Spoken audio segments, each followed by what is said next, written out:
So we have a Vice Stinger, right? A Vice Stinger, new Charaxinus rapid slug shotgun. Now, there's a lot of things that you can do with this. This video is mainly talking about heavy metal, but again, I would like to bring up that we are we're in a drought for weapons with the new featured system, everything that's going on. I think Bungie's living in a different time than we are when it comes to what loot we have available to us and when it comes to build crafting. But this is another drop in the bucket for build diversity. It is a shotgun, which is going to be overload for this season. There is the fact that it's stasis. It can get chill clip on it.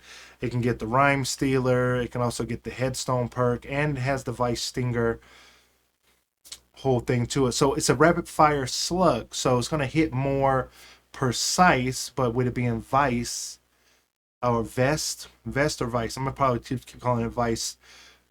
Those typically have a shorter range for those types of weapons. If you think about the Curat, if you think about something like Dark Decider, if you think about um, Vice Stinger bows, all the Vice weapons typically have a shorter range. This is probably to keep it more in line with that type of weapons. Those weapons do look cool, and they do come in a plethora of stasis type deals. So anything Vice from this point forward will probably end up being stasis adjacent weapons. Another one that we had going on is, I want to say, was Fire and Forget. Correct me if I'm wrong in the comment section below, but you got to understand what lane this gun falls in, and it's going to be within the vice category, all right, or vest. So also heavy metal, let's talk about it. Now, heavy metal is a game mode that has been brought back to us since the last time it was out. They kind of did a little beta on it, then I guess they did a little alpha on it the last time. And heavy metal, in my opinion, didn't feel good at all. It was a slog, it was boring. The movement seemed to be janky. Like, they had ideas, but it wasn't fully developed yet. It was okay at best. So, but this time around, it feels different. I don't know if it's a game mode that I've kind of gotten used to. I don't know if it's just like they tweak some movements or something, but overall, it doesn't feel as bad as it used to.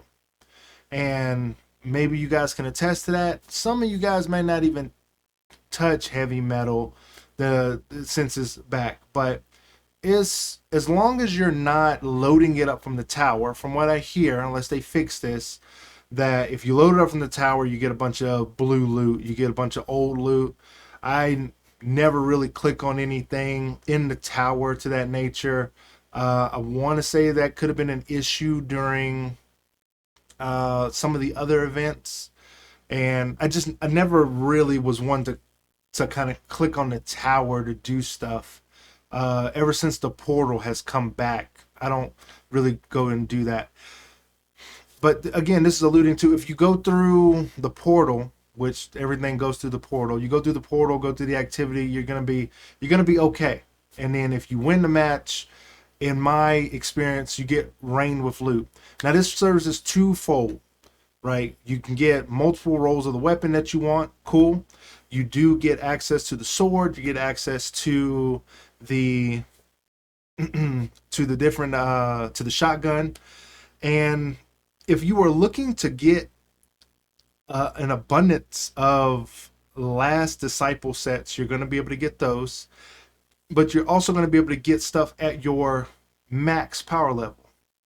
In my experience, that seems to be 400, and everything else above that goes with prime engrams, like prime drops. It's slow crawls until they fix it. So I'm just playing the game mode, trying to get better weapons than what I already own from the new event.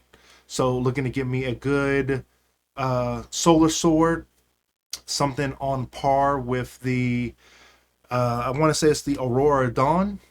So that's not a bad stasis one, and it's another wave frame, so it gives you that swipe that you swipe up and then it follows up with a mediocre slash. I don't know why it doesn't swipe up and then come back down, but I don't design games, I just play them. And you're going to get enough of the 400 or 350 or 373 or wherever you at. You're going to get enough of those things to where you can start breaking it down. The matches are pretty fast. They're not really taxing on the build. You can wear whatever you want to, and your skill combat doesn't play into the fact if you're not good at PvP. Now I want to say that this is a bridge between the gap of being good at PvP and being good at heavy metal. Now, the last thing that I want to say is that most people probably don't know everything that's going on with the whole heavy metal thing. You pick up the coins, you end up getting some health back. There's the glowing enemy or teammate out there, which is considered the leader, the guy who is number one.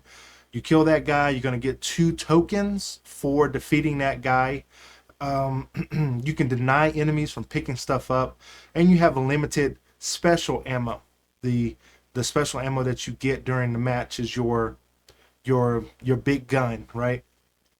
And you can replenish this back by picking up the tokens. So maybe putting out this video is going to make heavy metal more competitive if more people know that.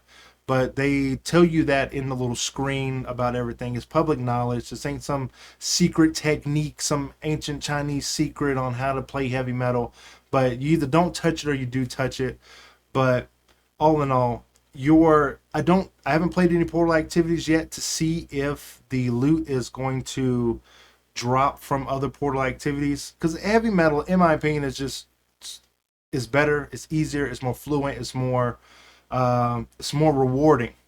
Is it dropping tier 5s? I'm not seeing that. I'm not seeing a surge in tier 5 drops, but go out there, get inside of a Briggs, get inside of a tank, and just play a little heavy metal. It's not the worst game mode. I think that still goes to Scorch. It's a terrible game mode. It's a very, very bad game mode. I don't like it at all. Anyway, get in where you fit in, like, share, and subscribe, and I will see you in the next one.